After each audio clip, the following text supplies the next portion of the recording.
दुनिया के नक्शे पर इस वक्त दो छोरों पर बड़ी हलचल मची है। एक तरफ अमेरिका के राष्ट्रपति डोनाल्ड ट्रंप ने वेनेजुएला में गदर मचाया हुआ है, तो दूसरी तरफ नॉर्थ कोरिया के supreme leader Kim Jong Un ने अपनी सबसे घातक तैयारी को दुनिया के सामने रख दिया है। सवाल यह है कि क्या दुनिया एक बड़े न्यूक्लियर टकराव की तरफ आगे बढ़ रही है। सोमवार की सुबह जैसे ही नॉर्थ कोरिया की सरकारी मीडिया ने खबरें जारी की, पूरे एशिया से लेकर वॉशिंगटन तक हड़कंप मच गया। तानाशाह किम जोंग उन ने अपनी अत्याधुनिक हाइपरसोनिक मिसाइलों के टेस्ट का खुद निरीक्षण किया है और इसी के साथ एक ऐसा ऐलान कर दिया है जिसने ग्लोबल टेंशन को कई गुना बढ़ा दिया है। किम जोंग उन ने साफ शब्दों में कहा है कि नॉर्थ कोरिया की परमाणु फोर्स यानी न्यूक्लियर फोर्स अब जंग के लिए पूरी तरह तैयार है। नॉर्थ कोरिया की राजधानी प्योंगयांग में बैठी इस तानाशाही सरकार का दावा है कि रविवार को जो मिसाइल परीक्षण किया गया है वो कोई रूटीन टेस्ट नहीं था। इसे हालिया भू राजनीतिक संकट के जवाब में किया गया एक बेहद जरूरी कदम बताया जा रहा है।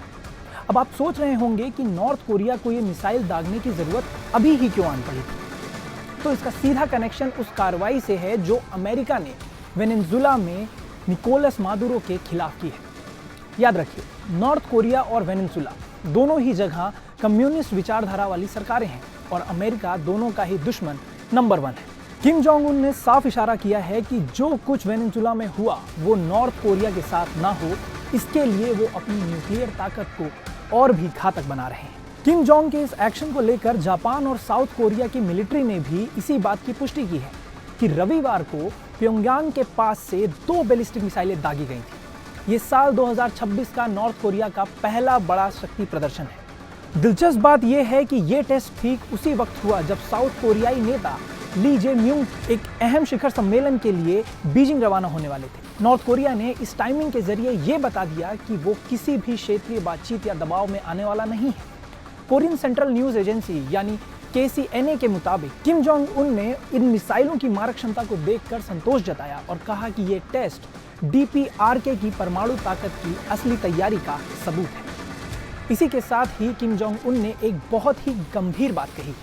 उन्होंने कहा है कि परमाणु बलों को अब प्रैक्टिकल आधार पर स्थापित कर दिया गया है और उन्हें एक्चुअल वॉर यानी वास्तविक युद्ध के लिए पूरी तरह फिट कर दिया गया है। प्योंगयांग की इस मिलिट्री एक्टिविटी का मकसद सिर्फ डराना नहीं है, बल्कि परमाणु युद्ध निवारक यानी न्यूक्लियर वॉर डिटरेंस को मजबूत करना है। अब आपके मन में ये सवाल उठ रहा होगा कि ये न्यूक्लियर वॉर डिटरेंस आखिर होता क्या है, तो आइए मैं आपको आसान भाषा में समझाता हूँ। जब दो देशों के पास परमाणु हथियार होते हैं तो इस डर से कि दोनों एक दूसरे को खत्म कर देंगे कोई भी हमला नहीं करता। किम जोंग उन इसी थ्योरी पर काम कर रहे हैं कि अगर उनके पास घातक परमाणु मिसाइलें होंगी तो अमेरिका उनके ऊपर वेनेजुएला जैसा एक्शन लेने की हिम्मत नहीं करेगा। अब इस पूरे घटनाक्रम के पीछे जो सबसे बड़ा डर है वो है कि वेनेजुएला के राष्ट्रपति निकोलस मादुरो का हाल।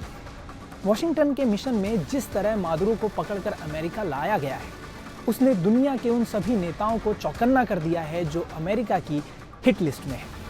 किम जोंग उन ने साफ कहा है कि जटिल अंतर्राष्ट्रीय घटनाओं ने उन्हें अपनी मिसाइलों की धार तेज करने पर मजबूर कर दिया है। किम के लिए वेनेजुएला का संकट एक चेतावनी की तरह है। वो जानते हैं कि अगर आज वो कमजोर पड़े तो कल नंबर उनका भी हो सकता है। इसीलिए नॉर्थ कोरिया अब सिर्फ मिसाइलें टेस्ट नहीं कर रहा, बल्कि वो दुनिया को ये बता रहा है कि उसकी उंगली अब न्यूक्लियर बटन पर है। जापान और साउथ कोरिया के लिए ये साल की शुरुआत बहुत ही डरावनी रही है। हाइपरसोनिक मिसाइलें इतनी तेज होती हैं कि दुनिया का कोई भी डिफेंस सिस्टम इन्हें आसानी से नहीं रोक सकता। अगर नॉर्थ कोरिया इन मिसाइलों पर न्यूक्लियर वॉरहेड फिट करने में कामयाब हो गया तो ये पूरी एशिया की सुरक्षा के लिए सबसे बड़ा खतरा है। फिलहाल पूरी दुनिया की नजरें अब अमेरिका के अगले कदम पर है। क्या डोनाल्ड ट्रंप वेनेजुएला के बाद अब नॉर्थ कोरिया की तरफ रुख करेंगे या फिर किम जोंग उन की ये न्यूक्लियर धमकी अमेरिका को पीछे हटने पर मजबूर कर देगी? हालात बेहद नाजुक हैं और आने वाले दिन ये तय करेंगे कि ये मिसाइल टेस्ट सिर्फ एक चेतावनी थी या महायुद्ध की शुरुआत।